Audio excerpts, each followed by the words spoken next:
What's your thought? Is this the shot you want? You want closer? Yeah, I think it should be closer. Okay, so Jonathan is actually a filmmaker, so he was adjusting the camera more than me. Oh, we were recording right there. Yeah. We need some authenticity, right? I didn't even realize it. So, who are you? My name is Jonathan Ronzio. I am an adventure travel writer, speaker, filmmaker. I do a lot of stuff. I do some marketing consulting. I also am a musician, write music and sing and play guitar. Basically, you're a superhuman. It's like nothing you don't do. Like I would be like surprised if like you start flying right now or something. I'm working on it. Let's just start maybe with like a question each, just to kind of break the ice between us, because I feel like we haven't gotten to know each other at all yet, and it's been really awkward. A lot of awkward silences. So maybe we'll get to know each other a little bit better. Like Awkward silences. What are you talking about? I'm pulling your leg. This one looks like the right one. Okay, that's the one. What abilities can I make use of? I feel like I have a lot of abilities I can make use of. I mean, for my own life, I have a very diverse background. Having helped grow a video production company, with my brother, I at a very young age learned like sales and marketing and media. I think my biggest struggle is focusing on one thing, but I don't know that I want to focus. I love doing a little bit of everything. Here at Awesomeness Fest on day one, Vishen got up and he talked about his career path to where he's at right now and how it was totally zigzagged and like, from computer engineer to waiter and like all this different stuff that now led to being CEO of Mind Valley. And I think that's very important, and hopefully my journey inspires others to do the same in that way of just experimenting with different paths and just trying your hand. And what advice would you give to people, because like you have also had like a totally like untraditional path, as into sort of, should I go to university, should I not, like what should I do with my life, like what would you say as someone that's like from, how old were you guys, you and your brother, when you started your... He was 14 and I was 11. Yeah. He was more the mastermind behind it, and I was the cute kid that could be put behind the sales table and attract. Exactly. So if you're 11, start now. Yeah, start early. Yeah. What advice would I give to people pursuing those kind of diverse paths? Yeah. There's no such thing as failure. If you try, you didn't fail. And you should try a little bit of everything and see what you're good at and take the strengths from one thing to the other.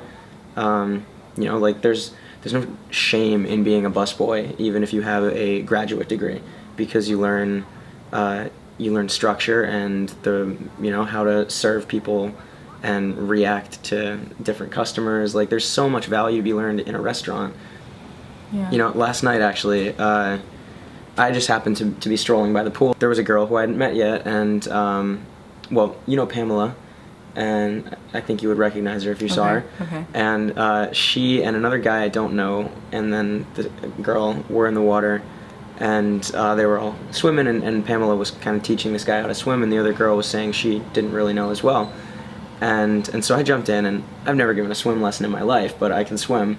So I was kind of just like talking her through it, and I think the biggest metaphor that like just came about when I was giving her pointers was that like, it wasn't, her struggle wasn't with actually the act of swimming, it was the fear of going under.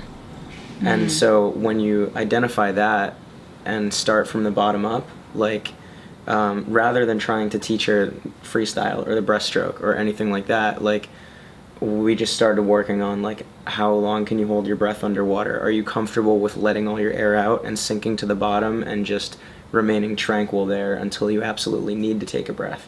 Because then once you remove the fear of going under and know that it's okay to be under and there's like relaxation to be found there, then you can excel.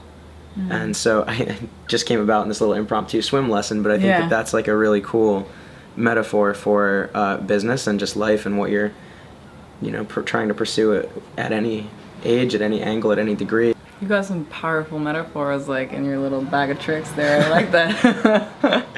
Pick one for you. Oh yeah, you fan me. Fan it out. Yeah, okay. Exactly. Whew. What a celebration. How has life been for me? Wow, that's a broad paint stroke. Yeah, exactly. Life has been freaking amazing. Okay, or how has it been? I mean, I mean, life is amazing. It's not always been that way.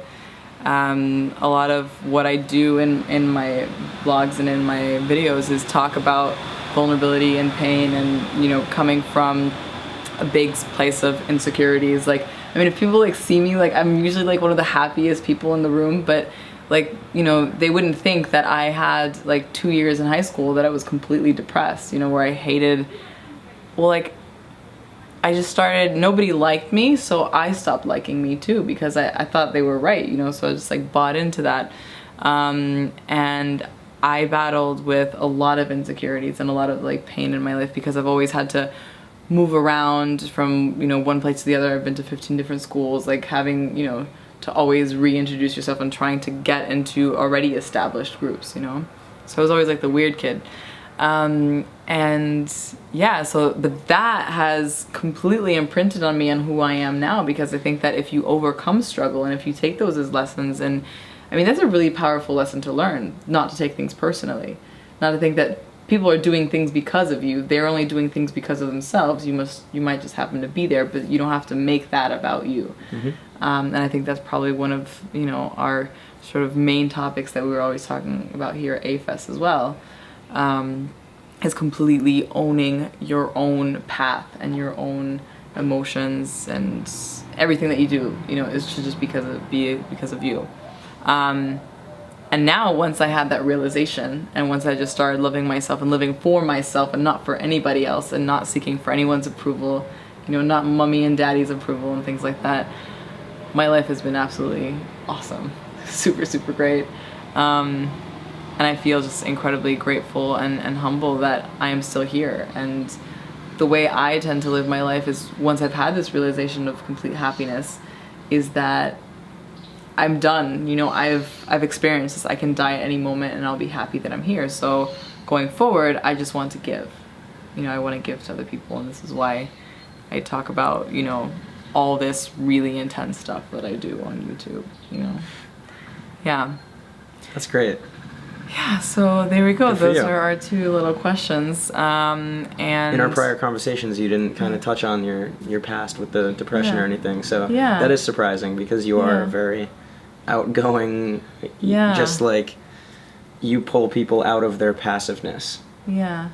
To find connection, which is cool. I've been pulling on you like every day. I'm like, hey, Jonathan, what are you doing? I know. Come over here with me.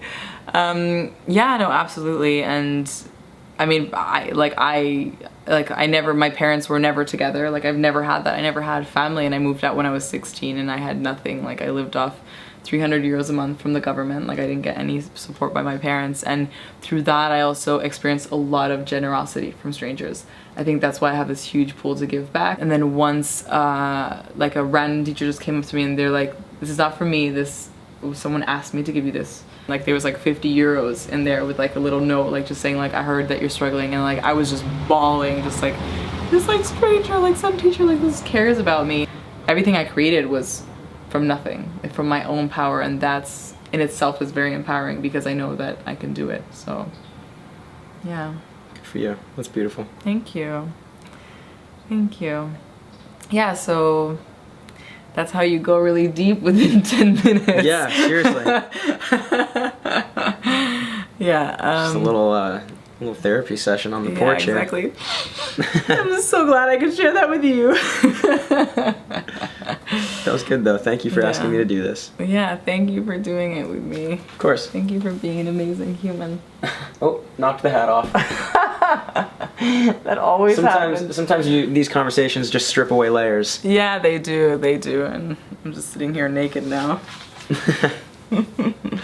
This is a very unhuggable hat for like supposing to be like the mother of hugging. This is not good, but it gives me an authority, you know? So this was us live from freaking, well, not live because you're not watching this live, but we're live right now. Yeah, we're living. This conversation has been live for us. Exactly. But you will watch the replay. Exactly. From the amazing Costa Rica, one of the most beautiful places I've ever been. Yeah. We're super privileged to be here, dude, right? We are. Like this is amazing. So It is amazing. Yeah. We're down in Guanacaste. yeah, so you go be amazing, and I love you all.